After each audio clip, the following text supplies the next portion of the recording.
Trabajé con Jacobo Greenberg en sus últimos días. Fui uno de sus asistentes más cercanos, aunque siempre supe que nunca llegaría a comprender completamente su mente.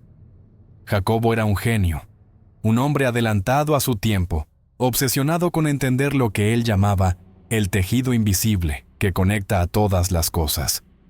No era fácil trabajar con él, pero esos días fueron distintos.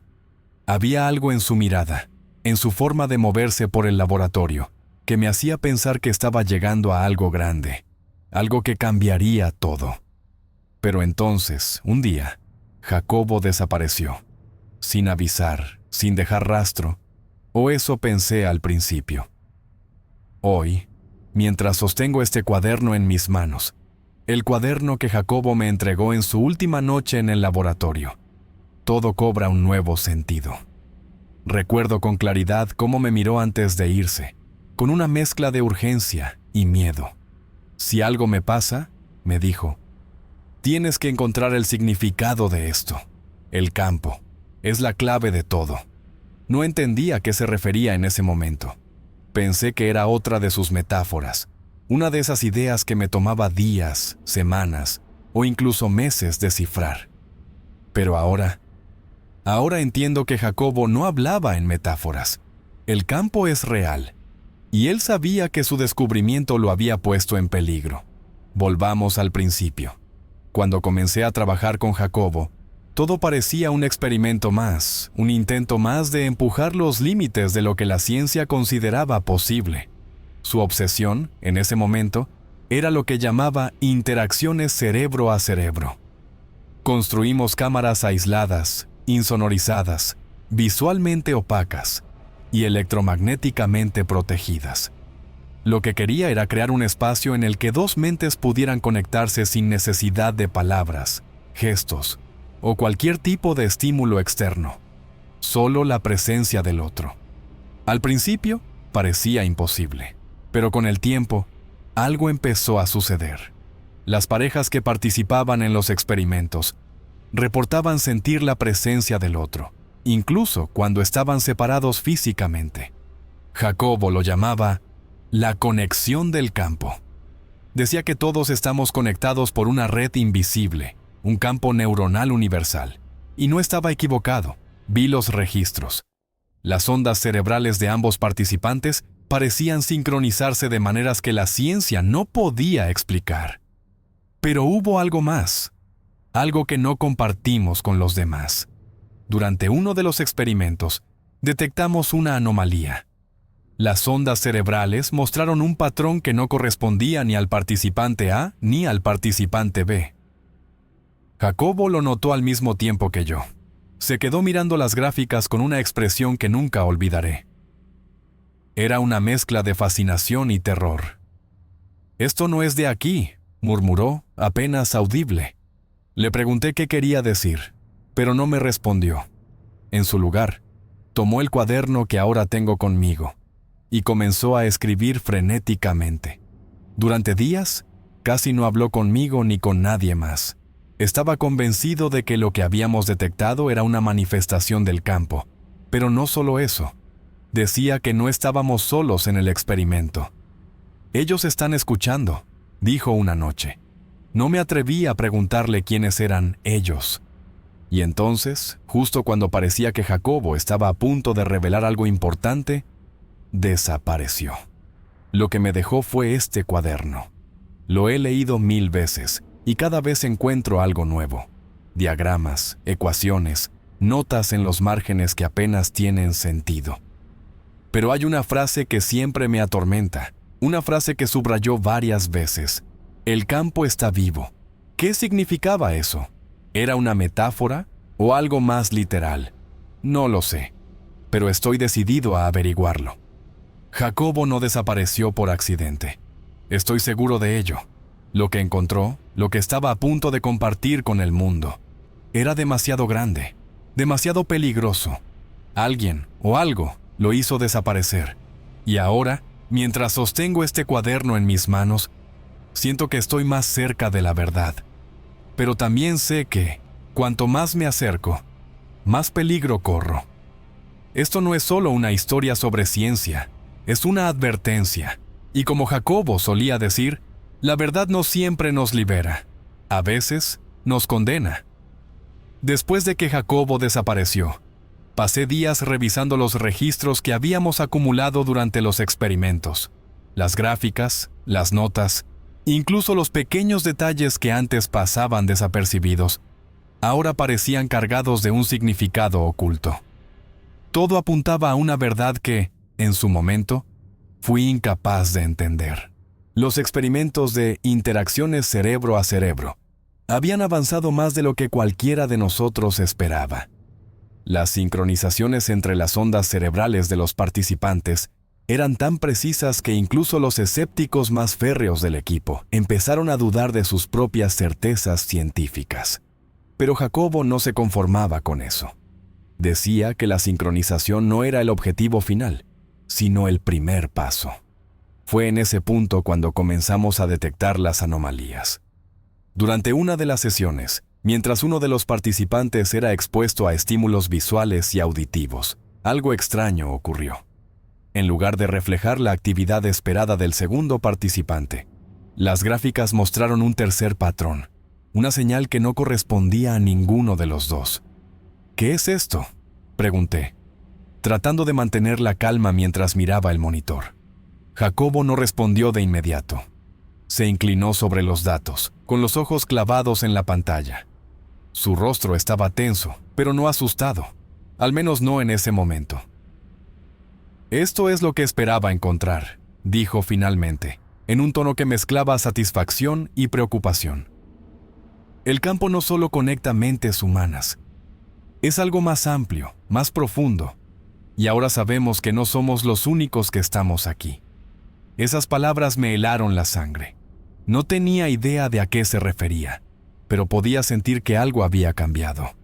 Jacobo empezó a hablar de una inteligencia externa, algo que operaba en el campo, observándonos. Quise creer que era una interpretación exagerada de los datos, una simple especulación, pero lo que sucedió después confirmó que no era así. En sesiones posteriores, las anomalías se hicieron más frecuentes. No solo aparecían patrones inexplicables, sino que los participantes empezaron a reportar sensaciones inquietantes.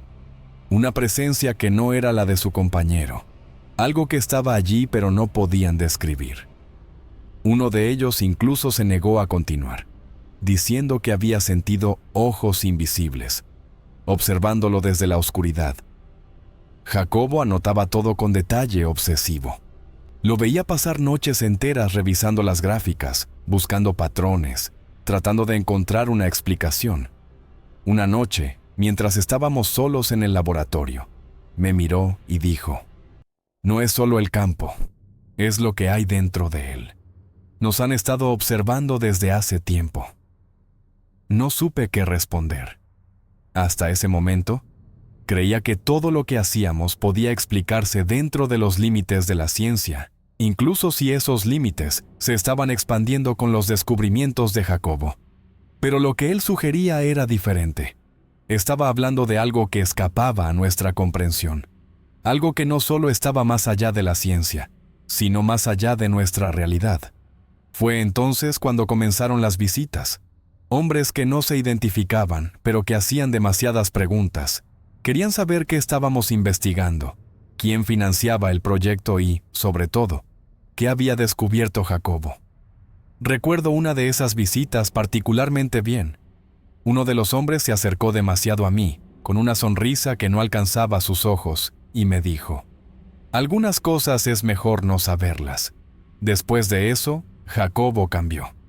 Su obsesión se transformó en paranoia. Decía que lo estaban vigilando, que escuchaba cosas en el laboratorio cuando estaba solo. Y aunque al principio pensé que estaba exagerando, empecé a notar cosas extrañas. Equipos que parecían haber sido manipulados. Documentos que desaparecían de sus carpetas. El ambiente en el laboratorio se volvió pesado, casi opresivo. Una noche, mientras revisaba el cuaderno que ahora tengo conmigo, lo vi escribiendo algo que parecía casi ilegible. Cuando me acerqué, noté que su mano temblaba ligeramente. El campo no solo conecta, murmuró. Es un portal, y ahora lo saben. Le pregunté quiénes eran ellos, pero no me respondió. En lugar de eso, me miró con una expresión que nunca olvidaré. Era miedo. No miedo por él mismo, sino por algo mucho más grande. Si me pasa algo, dijo finalmente, no dejes que esto caiga en las manos equivocadas. Esa fue la última vez que lo vi.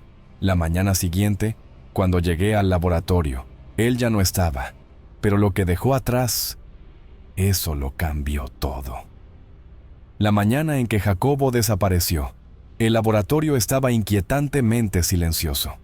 Al principio pensé que había llegado temprano y que él simplemente no estaba allí todavía.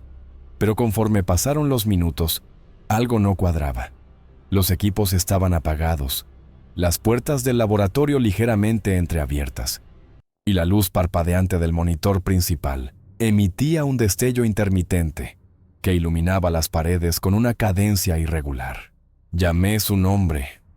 Una vez, 2 veces. Nada. Solo el eco de mi voz devolviéndome el silencio. La silla en la que siempre se sentaba frente al monitor estaba vacía, pero parecía haber sido abandonada apresuradamente. Sobre la mesa, varios papeles estaban esparcidos de forma desordenada, como si alguien hubiera intentado recogerlos en un apuro. Fue entonces cuando vi el cuaderno. Estaba en el suelo, abierto por la mitad. Lo reconocí de inmediato. Era el mismo cuaderno en el que Jacobo había estado escribiendo frenéticamente en los días previos. Al levantarlo, noté algo extraño. Las páginas al final estaban arrancadas. Habían dejado un borde irregular, y lo que fuera que contenían ya no estaba allí. Lo sostuve entre mis manos, intentando asimilar lo que veía.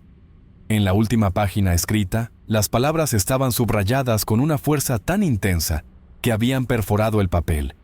El campo no solo conecta, también consume.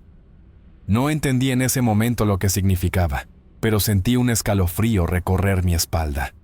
Fue entonces cuando noté que faltaban cosas. Varios equipos clave del laboratorio habían desaparecido, al igual que algunos de los registros más recientes de los experimentos. El espacio parecía vacío, incompleto, como si alguien hubiera tratado de borrar toda evidencia de lo que habíamos estado haciendo allí. Pero lo que más me inquietó fue la puerta trasera del laboratorio. Estaba abierta de par en par, algo que nunca sucedía. Jacobo era meticuloso con la seguridad del lugar. Siempre insistía en que las puertas debían estar cerradas con llave. Me acerqué sintiendo una creciente sensación de alarma. Afuera no había nada, solo el aire frío de la mañana y la calle desierta. Era como si Jacobo se hubiera desvanecido en el aire. Pasaron horas antes de que alguien más llegara al laboratorio. Notifiqué a las personas que debía notificar, pero no tardé en darme cuenta de que nadie parecía demasiado sorprendido. Había un aire de resignación, como si muchos hubieran anticipado que algo así podría pasar. Sin embargo, nadie quería hablar al respecto. Todos evitaban las preguntas, los detalles, como si mencionar su nombre pudiera invocar algo peligroso. Esa misma noche, regresé al laboratorio, incapaz de quedarme en casa. Había algo que no dejaba de dar vueltas en mi mente. Las palabras de Jacobo antes de desaparecer. No dejes que esto caiga en las manos equivocadas. ¿Qué sabía él que yo no? ¿Por qué estaba tan convencido de que lo que había descubierto representaba un peligro? Mientras revisaba el laboratorio por segunda vez, encontré algo que me había pasado desapercibido esa mañana. Una grabación de audio en una de las consolas secundarias. Jacobo solía dejar notas de voz para sí mismo cuando no tenía tiempo de escribir. La reproducción era de mala calidad, interrumpida por estática en algunos momentos, pero su voz era inconfundible. Hablaba con rapidez, como si estuviera apresurado por dejar constancia de sus pensamientos. Si estás escuchando esto, significa que ya no estoy aquí. Comenzó la grabación. No puedo explicar todo lo que sé, no hay tiempo, pero debes entender algo. Lo que encontramos en el campo no es solo energía, es conciencia, y no está sola. Ellos nos han estado observando, desde el principio. La estática cubrió el resto del mensaje, pero lo que escuché fue suficiente para paralizarme. Jacobo no había desaparecido por accidente.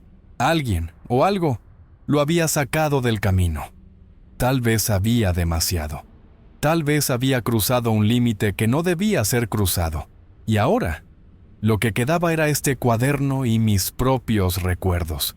Fragmentos de un rompecabezas que no estaba seguro de poder completar.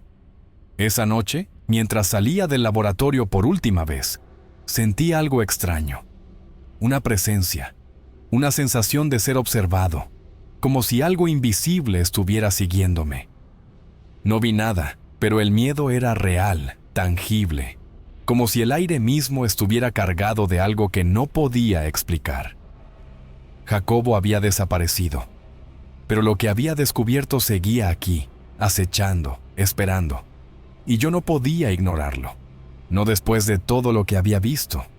Después de la desaparición de Jacobo, el laboratorio fue clausurado. Las autoridades dieron explicaciones vagas y ambiguas, que tal vez había viajado, que podría haber decidido aislarse voluntariamente. Pero yo sabía que eso no era cierto. Jacobo nunca habría abandonado su trabajo sin asegurarse de que continuara. Había algo más, algo que todos se negaban a admitir. Días después, decidí volver al laboratorio. Oficialmente ya no tenía acceso, pero no podía quedarme con las manos cruzadas. Necesitaba respuestas. Con las llaves que todavía tenía, me deslicé en la oscuridad de la noche y regresé al lugar donde todo había comenzado. A pesar de haber estado vacío durante días, el laboratorio seguía sintiéndose vivo, como si los ecos de lo que habíamos hecho allí permanecieran atrapados entre las paredes. Revisé los cajones, los equipos que quedaban y las pocas notas que no habían sido removidas. Fue entonces cuando encontré algo que me había pasado desapercibido. Una pequeña cinta de casete escondida en la parte trasera de un archivo metálico. La etiqueta decía: no abrir hasta que sea necesario. Sin perder tiempo, la conecté a un reproductor que aún funcionaba. La voz de Jacobo llenó la habitación, serena pero con un tono de urgencia. Si estás escuchando esto, significa que ya no estoy aquí. Hay cosas que debes saber. El campo no es lo que pensábamos. No es solo un puente entre mentes humanas. Es algo más, algo vivo, algo consciente. Y ahora sé que no estamos solos en él. La grabación continuaba, pero cada palabra parecía llevarme más lejos de la comprensión y más cerca del terror. Jacobo hablaba de interferencias externas, de patrones que no podían ser generados por humanos, y de lo que llamó inteligencias parasitarias. Según él, el campo no solo conectaba nuestras mentes, sino que también servía como un canal por donde algo o alguien podía observarnos, influenciarnos, o algo peor. Ellos siempre han estado ahí, continuó Jacobo. Nosotros somos los intrusos, y ahora que los hemos visto, no nos dejarán ir. En ese momento, algo en mí se quebró. No quería creerlo, pero todo encajaba con las anomalías que habíamos detectado, con las visitas misteriosas al laboratorio y con la creciente paranoia de Jacobo antes de su desaparición. Él sabía que lo estaban vigilando, pero lo que no podía entender era por qué. ¿Qué había descubierto exactamente que lo ponía en peligro? ¿Qué era tan importante como para que lo hicieran desaparecer? La grabación terminó con un mensaje claro y directo. El cuaderno tiene las respuestas, pero ten cuidado. Hay fuerzas que no quieren que las encuentres. Si decides continuar, prepárate para las consecuencias. El cuaderno. Lo tenía conmigo, y hasta ese momento no había entendido su verdadero propósito. Me apresuré a abrirlo de nuevo, esta vez con la certeza de que debían haber algo que no había visto antes. Revisé las páginas una por una, buscando patrones, mensajes ocultos, cualquier cosa que pudiera darme una pista. Finalmente, lo encontré.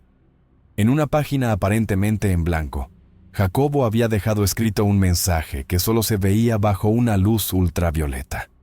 Las palabras eran claras y escalofriantes. La clave está en el mapa. El campo no es local, es global. y ellos están en todas partes. Debajo del mensaje había un dibujo rudimentario de lo que parecía ser una red que conectaba varios puntos en el planeta. Coordenadas, números, líneas. Todo indicaba que Jacobo había identificado ubicaciones específicas relacionadas con el campo. Eran lugares que, según sus notas, actuaban como nodos principales en esta red invisible. Pero el cuaderno también contenía advertencias, dibujos de figuras humanoides, notas sobre sombras y ojos que aparecían en los sueños de los participantes de los experimentos. Una frase en particular estaba subrayada varias veces: la presencia no es benévola. Ese descubrimiento me dejó paralizado. ¿Qué había encontrado Jacobo en el campo? ¿Qué era esta presencia que describía? Y lo más importante, ¿qué significaba para el resto de nosotros? Mientras cerraba el cuaderno, sentí algo en el aire, una especie de presión, como si el laboratorio mismo estuviera consciente de lo que había hecho. Salí de allí apresuradamente, pero no sin antes tomar la cinta y el cuaderno. Sabía que no podía quedarme mucho tiempo. Algo, o alguien, estaba empezando a seguirme. Había encontrado respuestas, pero esas respuestas solo habían traído más preguntas. Y ahora sabía, con una certeza inquietante, que estaba entrando en un terreno donde no había vuelta atrás.